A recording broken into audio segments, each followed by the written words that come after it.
Welcome back, everybody, to the AGE Gold Foil PTI Tournament. I'm here with Blake Meyer, and he looks way different. Way different. Blake, what happened to you? Hey everybody, it's Blake. It's me, Brody. I was just playing quarterfinals again on Lexi today. I just lost to Brian Lorenz, another really good player also on Lexi today. So we are very soon going to be casting his semis match versus a Viserai. Yeah, you're going to be casting your defeat, the person who defeated you. So I'm assuming you can be impartial and not just root against him the whole time. To be honest, Brian is a friend, and I honestly am going to be rooting for him. That's fair. That's okay. That's fine. Impartiality is overrated anyway. So what happened in that game? It was a back and forth, swingy game, big Lexi kind of vibes. Huge turns, crazy Lexi mirror. It was a really interesting game. So I kind of high rolled at the beginning, I would say. I chose to go second, and then he loaded an arrow on turn 0. On my first turn, I shot an endless arrow, had a rain in hand. He blocked 6, so I didn't rain. Shot one more arrow, arsenaled the rain. Next turn, he attacks me with Remorseless. And I think for a long time. I'm like, okay, take 5. And I have a nuts hand. I go rain, codex, load endless arrow, shoot endless arrow, snaps, 3 of a kind, 2 more endless arrows, 4 arrows, Yep. 20-something damage turn. But I'm under Remorseless, so I take 6 from it. So huge Remorseless from him. And then I had another Rain 3-Oak turn after that, so I was way ahead. But then he had a 3-Oak turn and then another Rain 3-Oak turn. So it was really close, 2-1 in the end. But yeah, he squeezed it out. Well, we are glad we get to have you here for casting the next quarterfinals match. I mean, you can't win them all, right? You can't win 2 back-to-back Battle Hardens and take down the PTI event. You got to leave some for the rest of us. So I appreciate you giving some love to the California players. But we are glad to have you here for our next match, which is the quarterfinals between John Ho on Viserai versus Brian Lorenz on Lexi Livewire. This will be a quick one. Yeah, this will be a quick one. No, but it'll be good to get some of your insights upon what we are going to be seeing here between these 2 lightning fast heroes from Arcane Rising and Tales of Aria. And it looks as though they are ready to go. We're going to be drawing up. John is the 4th seed, is going to get to elect which turn he wants to go, and it looks like he went ahead and let Brian go first on Lexi. Yeah, go for it. I think that makes sense. Both of these heroes can kind of high roll on turn 0, especially Viserai. He can have these Mordred-Tide read the runes turns where he makes a ton of rune chance. But I think ultimately it makes sense to just choose to go second. It is an aggro mirror after all. You want to just have the tempo, present real damage first. Viserai, by the way. It's really exciting that we have a Viserai in top 8, in top 4 now. Yeah. I am super hyped to cast this match. It is my current hero versus my favorite hero. Whoa, okay. So it looks like Brian's going first, pitching a blue to Voltaire. Got a red drill shot loaded. Looking over on John's side, as we most likely we're just getting a turn set up here for Brian, going with the Grasp of the Arknight instead of the Vexing Quillhand that we saw popularized by your teammate Zach Bunn into the Rangers in the Calling Baltimore. He talked about using the Vexing Quillhand to turn on his big turns. John here clearly having a bit of a different strategy by going for the Grasp of the Arknight, valuing the block value rather than the ability to just turn on a hand with a bunch of rune chants. Yeah, it's interesting. I think Ironweave and Creepers are pretty standard, but there's actually quite a debate with the arms and the headpiece. You can go for Crown of Providence for, again, more block value, stop Lexi's breakpoints, or Crown of Dominion for the aggressive value. And sometimes people play all 5 blocks. Sometimes they go full aggro, full, high roll, yeah, totally. crazy Viserai. Casino. Yeah, but I think that this is a totally reasonable setup. He has a 5 breakpoint block and a 4 breakpoint block, and then the gold token to hopefully have 1 massive turn. Yeah, now, because the gold token might kind of indicate that we're looking to really spike a big, crazy turn. And Vexing Quillhand can be a huge part of the engine. We saw John actually use it to an incredible effect in his game earlier on stream. But he's kind of doing a little bit of both. He wants to be able to block some with the Grasp of the Arknight, but he also wants to have that gold token available to him for that crazy Mordred-Tide cash-in turn. This turn, however, looks to just be a red meet and greet without go again at first, but we're going to be activating the Spellbound Creepers on our very first turn of the game just to turn on the go again because there was no Arcane presented as of yet. So we have the Rosetta Thorn coming in for 2, 2, and 1 here, which will, if any arcane damage comes through, is going to let those Spellbound Creepers stick around. Yeah, so slightly clunky hand, but Brian is not able to block the arcane from the Rosetta Thorn, so the Creeper is acting as kind of like a free fixer here. 3-card 9 being presented. John's going to get a setup in Arsenal. Looks like Brian is thinking most likely going to take 5 from the Thorn, but maybe he doesn't have the most clean hand there. Looks like multiple blue arrows maybe. Heatseeker, Frostlock, and I'm not sure what the third one is. Flip it. Drill shot. Is that a red drill shot or a blue?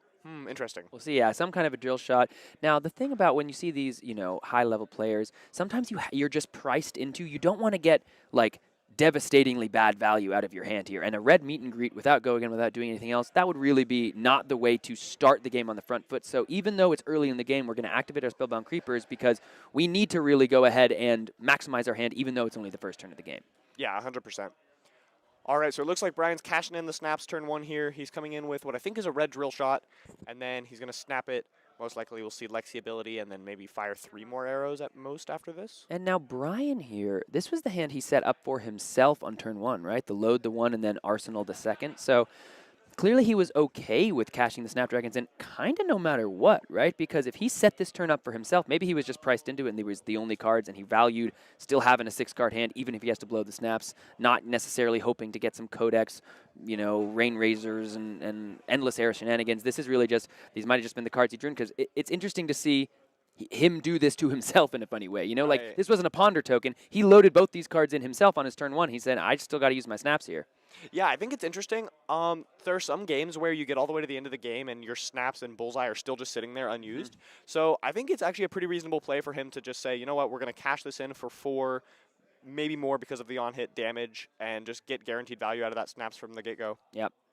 Next up, we're going to load in. There's that drill shot. It does look to be a red one, so it's going to be coming in for 4 with go again. John Ho saying, send me the bill. Here comes that 4 damage, taking him down to 32. We're going to put our second -1 counter on the Grasp of the Arcanine. Now, there's another interesting thing about the Grasp.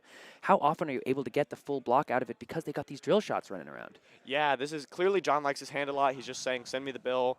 The armor's getting hit. And Brian is now coming in with a Heatseeker that I assume has go again. So we're going to see 9 more damage presented total. John's thinking hard. Seems like he's got a strong hand he wants to hang on to. If you're the Viserai player, you're saying this is one of your favorite decks. Are you how often do you think you're really trying to block 3-card, Mauve into Shrill into Rosetta Thorn? Like, is that going to get you there, or is it really either block a lot or come in with the big turn you have set up for yourself with the arsenal, with just the cards you draw? Do you want to be kind of trading a little bit of damage and blocking, or do you want to be really like either blocking or attacking? It's really interesting. I think definitely 1 or 2 enormous turns trying to make use of a Mordred Tide and like the gold token we see here are important to win the game.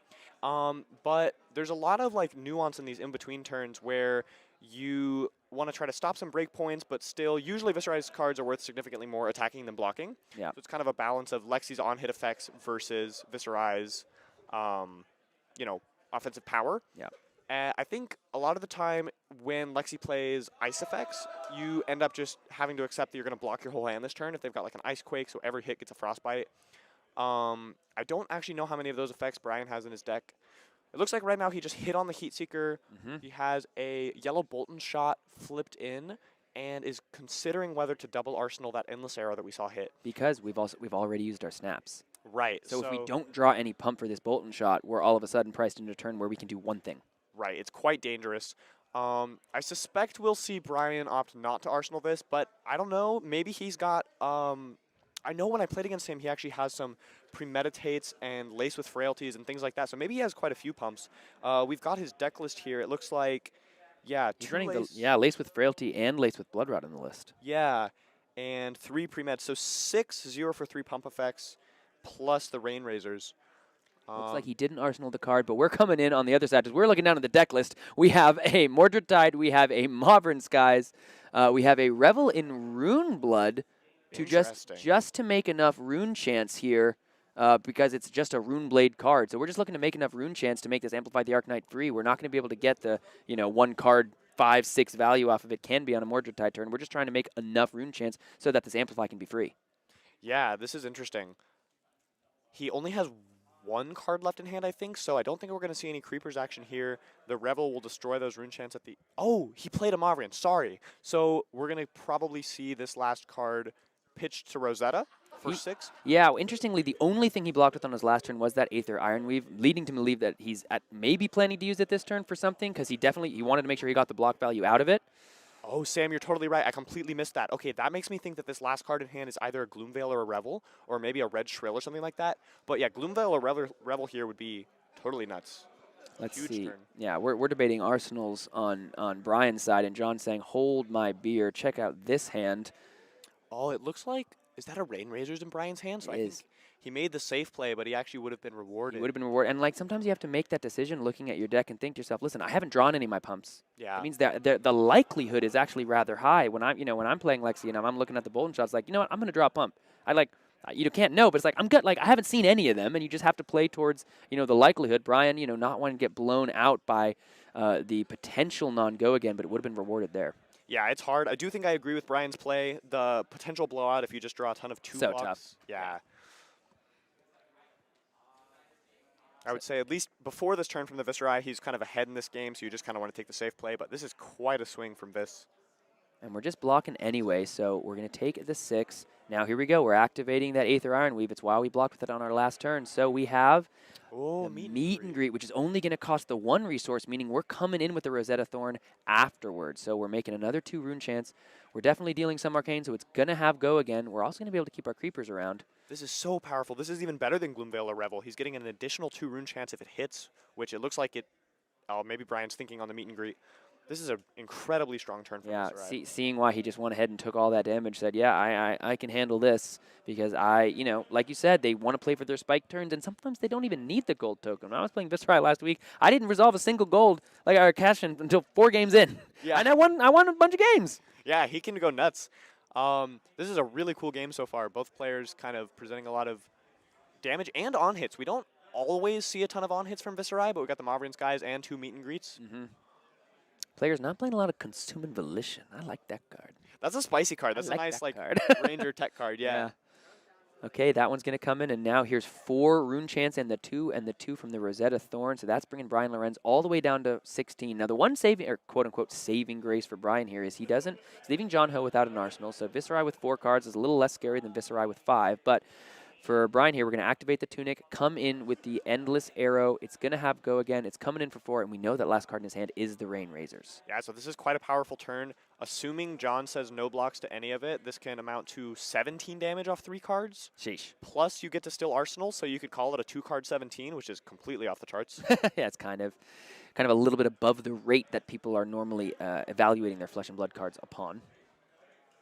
Let's see. Now, but he is thinking about this block. He has the 1 block left on his creepers. It should be at.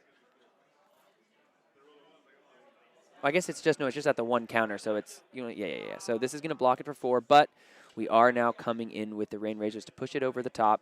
So even though the block was there, this is going right back to hand. This is such a powerful 3-card hand. So now he attacks for 5.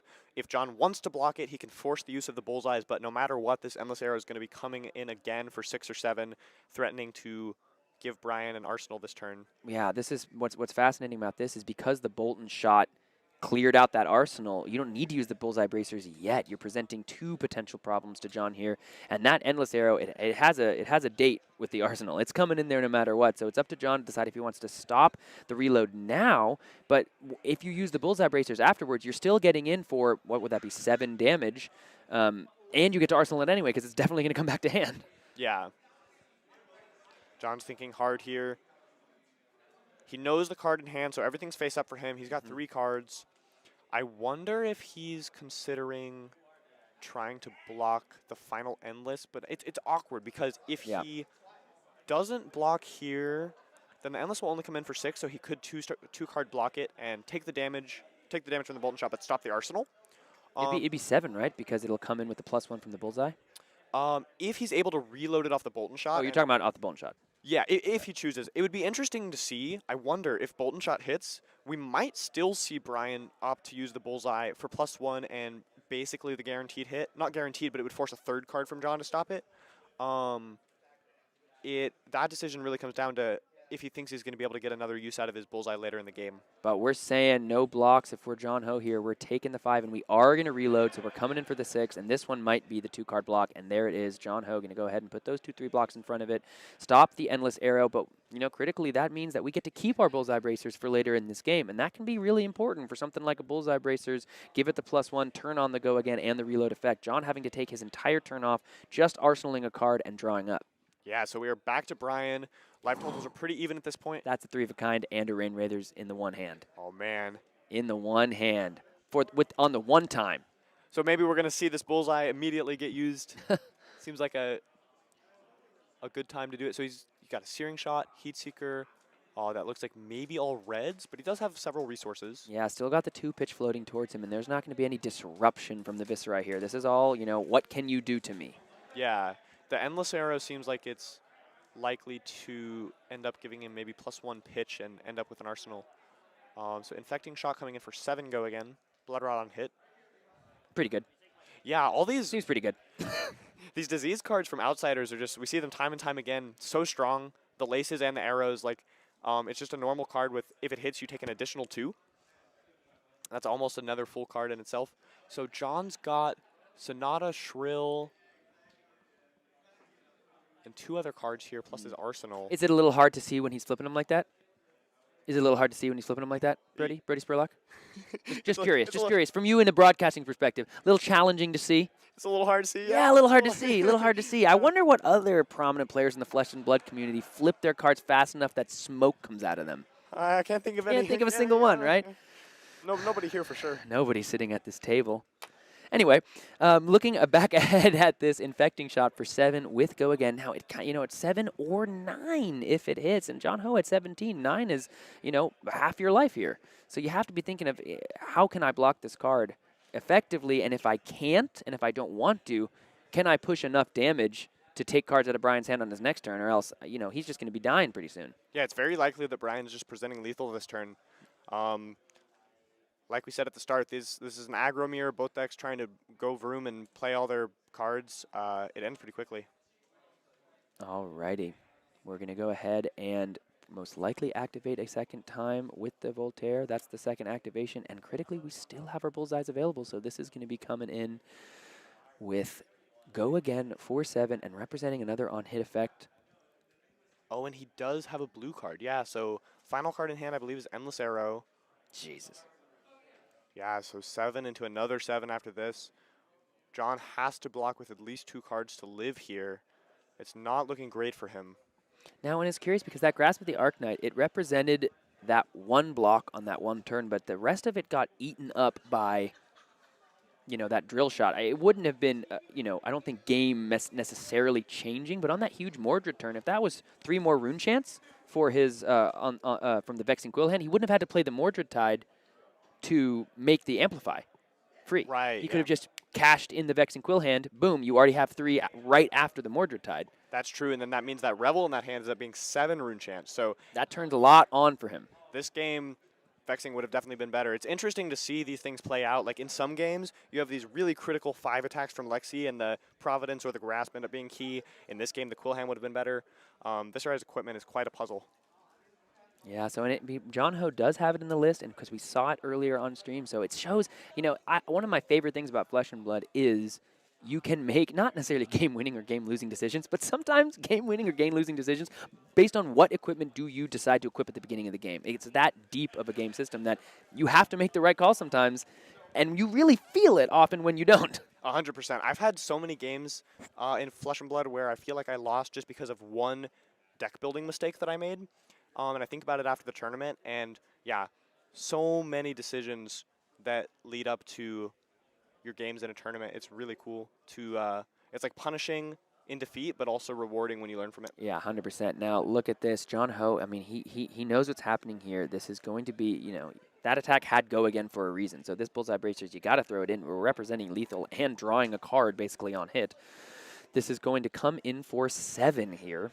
Yeah, so he must block with 2 cards, and even then the Blood Rod is threatening lethal. Maybe we're going to see a 3-card block. Dude, I forgot about the Blood Rod. Yeah, right? Jesus. Brian has a guaranteed arsenal no matter what because of the Heat Seeker.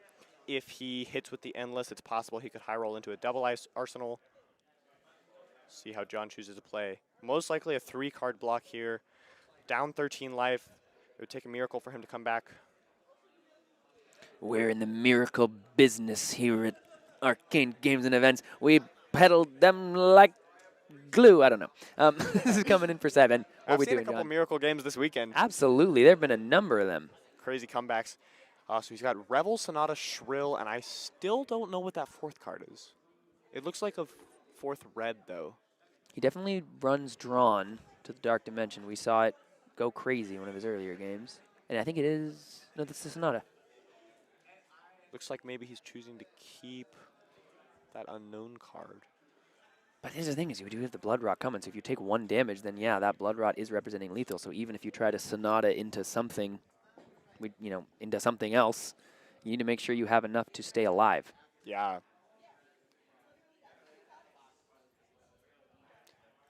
So we've got this Viserai versus Lexi game, and then our other semifinals is Lexi versus Oldhim. So will we see Lexi win again? Or, I mean, if the Viserai comes back here and the Oldhim wins, we could get a no Lexi final. That would be crazy. After Is it 4. likely?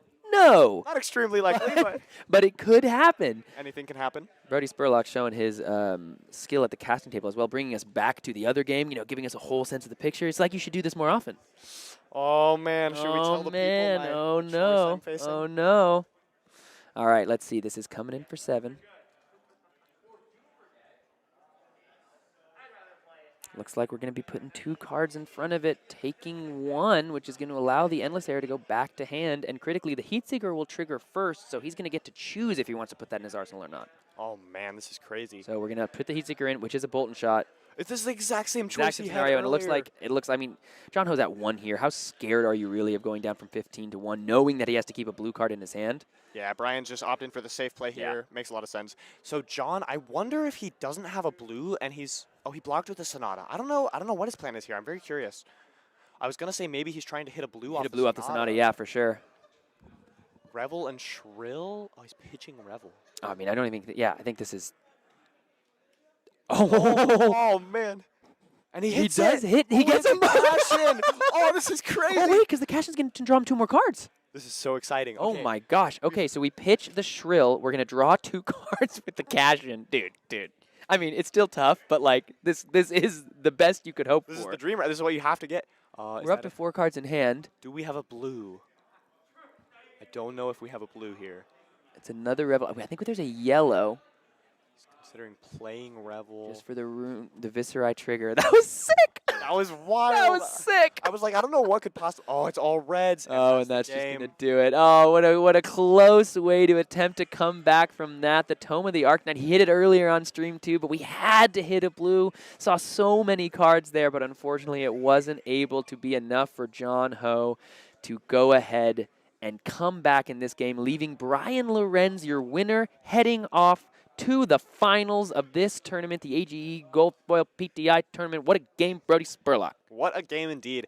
Fantastic run by John, showing up in the top 4 with Viserai. I don't think we've seen Viserai make a top 8 in a while. Oh, yeah. Makes me really happy. That's my favorite hero, so impressive stuff from him. Yeah, absolutely. I think the last time was, again, you're the captain of your team in the Colin Baltimore. He did quite a good job. I played that deck on our little show the other day. I guess I shouldn't say a while. It was like 2 months ago Zach made the top 8. It's but true. It's couple true. battle He pays the bills for you. You gotta be careful. You can't be bad mouthing the Viserai. But that was it would have been insane to hit the blue. He saw so many cards, but that's the thing with the Viserai deck. You have to be okay with the variance and the highs and lows. The epic highs and lows of high school football and the epic highs and lows of Viserai Rune Blood. 100%. I'm sure Zach will be thrilled to see another Viserai make the top 8. Yeah, absolutely. Made the top 4 is no small scratch. So in the other matchup, we have the Trench Lexi versus the Oldhim that has just been stonewalling people all day. That was your only draw. Yeah. And you didn't even lose in the Swiss rounds, but you did have the draw in the Swiss rounds. He has just been churning through the competition day. He didn't have to play you in the top 8 this time. So he is moving. He's moving right through it. And that Trench list, very exciting, very fun to watch. I talked to Evan a little bit about it. He's not like, stoked to be playing into Oldhim with that deck. That's so fair, it's yeah. going to be an interesting matchup to see. Do you know anything about, you say Brian's a friend, do you know how he feels into the Oldhim matchup should it come to that? I'm not 100% sure. I don't think I've gotten to see any of Brian's games this weekend except for the 2 Lexi mirrors I played against him. Mhm. So I'm not sure what his plan is into Oldham or how his deck looks into it. Yeah. I guess we can see his Yeah, I'm list looking at the here. thing. We see a last-ditch effort, so that's probably something for some kind of long fatigue plan. 2 of the remembrances, but critically, none of the battering bolts that we saw used so effectively in your tournament runs to take down a number of Oldhams. Interesting. Yeah, the 2 remembrance means he's got a lot of late game play. He can go long. I'll be really curious to see how that match plays out if the Oldham does advance. Let's talk about Trench, Lexi, real quick. Let's do it. Before this weekend, I wasn't sure about Trench. I didn't really believe in it, to be honest, but I got to play against one, and I've seen it in action a couple times, and it seems really cool. It allows you to do a lot more like double arsenal when you wouldn't be able to otherwise. If you would have to commit your snaps or your snaps is already gone, you have 2 arrows. Make use of that kind of thing. It is an out versus in case against Icelander. Which is what we saw literally in the last top 8 match. Yeah, very critical in that matchup. Lots of other like interesting uses for Trench. I'm kind of a fan. I'm gonna have to try it out. You got to talk to Evan, top 64 at the you were top 8, but he was top 64 at the Pro Tour with the Trench Lexi. He came out there swinging with that deck. It's cool. It allows you. He calls it Codexy because it allows you in particular builds to play as many codexes as you want because you want to ponder every time. It doesn't matter. You just bunk Trench, bunk Trench. It doesn't mean like he would have been watching that game and seeing Brian in the tank about what to arsenal, and Evan would have been like, chump. Yeah. Just use Trench, because I don't even care about my ponders. Blanc. Yep. Yes. I like Codexy. That's great. Yeah. It's what he's a big champion. Knowing you like it so much, again, his head's gonna be the size of a bowling ball. He's gonna be walking around like, Dude, I'm gonna have to try it. Yeah. All right. This next week, I'm planning to play Oldham at Armories just because I want to play hate him fun. a couple. Sorry. What was that? No, I just want I want to play him a few more times. Yeah. before he goes. That's just again the casual armories. People just show up to have fun. Brody Spurlock. Oldham. But I love Oldham. No, you got do it last week until Living Legend format. Do you have interest in the Living Legend format, or is that for a later time? I mean, I don't know what it's gonna look like yet, but I'm really excited for it. Mm-hmm. I never got to play Prism in CC, so if she is good in Living Legend format, I think it'd be really cool to learn OG Prism. That's probably my biggest regret in this game is never like getting a chance to pick her up because I hear so many people talk about playing Prism and I like don't know what it was like. Yeah, I'm right there with you. I have this I have the similar like morbid curiosity. Like I never got to play that deck. If I start playing that deck, am I going to start spending ungodly amounts of money on cold foils and full art Herald of Erudition? Because that seems to be what happens. I don't have that money, but I want to play the deck. That was actually me with Dromai. Recently, I picked up Dromai and played it at a few armories because I wanted to learn it. And I looked through my collection, and I have 1 Marvel Chromai. And I looked at that Marvel Chromai for a minute, and I decided that this is not going in my deck. I don't want any Marvels because I don't want to be tempted to start getting more. Just doing it all, yeah. It's surprising now when I sit across from a Dromai and they're just normal. Yeah. It was like Yuha in the top 8 in Baltimore. I was like, this is a G. This man is just flipping normal dragons. He don't care about his cold foils. He don't care about his Marvel Ashwings. He's just like playing Dromai. Yep. It's like, I love it. And then you have, it's just, yeah, it's exciting to see how people like to flavor their decks. But what is it about Illusionist players? I know, right? It's always the Prism Illusionist and Dromai, players. yeah. And it's like LSS totally knows it too because they're printing all these crazy illusions. Like it was the dragons that were Marvel in Uprising because they knew the Illusionist players would just snatch them all up. And I mean, it is really cool to bling out your deck. It's so sick. Dragons look amazing, but I'm in the same boat as you. I'm like, I don't have the extra money to spend on Marvel dragons for my Dromai deck. Yeah, you're too busy flying all around the world to play Flesh and Blood. Seems like a good life. So looking ahead till dusk till dawn, you have to imagine that matchup's going to be going a while. We've got some exciting days on the horizon. We've got a tournament coming up in Cincinnati. That looks to be a fun tournament. Dusk till dawn, fast approaching. So it's looking like Prism. You keep talking about Vincent. I'm more excited for Vincent just because I was a Chain guy. Yeah. I'm a Runeblade guy in general. I really want to see Vincent, but I'm excited for both new heroes. If the new Prism plays kind of like the old Prism, then they would solve my issue of never having played Prism. So yeah, I'm really hyped to see both. Also, all the other cards, it's a supplemental set, and I think every class is getting something new. So I'm curious to see what buffs the old heroes get. Yeah, totally. We've seen all these light heroes or just light affiliated heroes specializations, but haven't seen anything else yet. So curious to see as the spoiler season is going to start in a matter of days. Like next weekend, we're going to start getting all these cards. Yeah, very soon. And then the pre-release is coming, man. It's an exciting time. Yeah, I can't wait. So we're looking ahead now to the finals. It's going to be Brian Lorenz on Lexi versus either Evan Bridges on Lexi or Matthew Vore on Oldhim, which might be, if it is Oldhim, this will be one of the last times we get the honor and the privilege of getting to watch that friggin' deck grind games out for an eternity. Yeah. Matthew all weekend has been playing these like slow and steady fatigue games, just taking out Lexi after Lexi. But he's got a good attitude. I think my like greatest fear is sitting across from an Oldhim who's like not very nice, because then I would really just be like, you can't do this to me. Like, you can't play this deck and not be like nice to me. Like, please, like, let's like have fun, because this sucks. Like, come on. But he's been very kind. He's been joking around with his opponents. I'm like, okay, I like that. That's what we want to see. Yeah, exactly. That's what we want to see. You don't want to see the Oldhim just like block. Sorry, you missed your trigger. I'm like, oh, not like this. Yeah. So we're going to get that match to you as soon as we can. Brody, thank you so much for coming on. Yeah. I don't know if you noticed, but a lot of people in the chat are saying you're pretty good at this casting thing and you should do it more often. Interesting. Oh. Interesting. We'll have to see if we can make that happen sometime. But until then, if you want to see Brody in the booth, you go ahead and let him know on Twitter, let him know on Discord. Tell him we want to see him in the booth a little more often. He's got to stop all this winning and stop doing a little more casting. We have fun up here. Thank you so much for hanging out with us through the semifinal match. Hopefully that match doesn't go another hour and a half, but it's Oldhim, so no promises. If we can get somebody else to come on and hang out with you guys in the chat, we will. But until then, we will be back. It'll be me and Blake to bring you the finals of this just incredible 2-day-long event. How was your weekend? Did you have a good time? Absolutely great. Seriously, the event was so well run. Yes. Spacious tables, great judge staff. All my opponents this weekend were really friendly. Like, this has been a really good weekend. Oh, that's so great to hear. Yay. Yay. If you hear that, come on down to the next one. Come on down to the AGEs, and we're going to have hopefully more battle hardens and stuff in the future. We'd love to have you out here in sunny California. But until then, we're going to be back. Well, not until then. We're going to have another match for you soon. Don't go anywhere. Don't leave yet. Don't go anywhere. We have the finals. It was like yesterday. You have to stay. Yeah, exactly. You got to listen to this guy. Come on. We're going to be back as soon as that match is over. If we can get somebody else in the meantime, we will. But shortly, we will be back with some incredible finals, flesh and blood gameplay. We'll see you soon.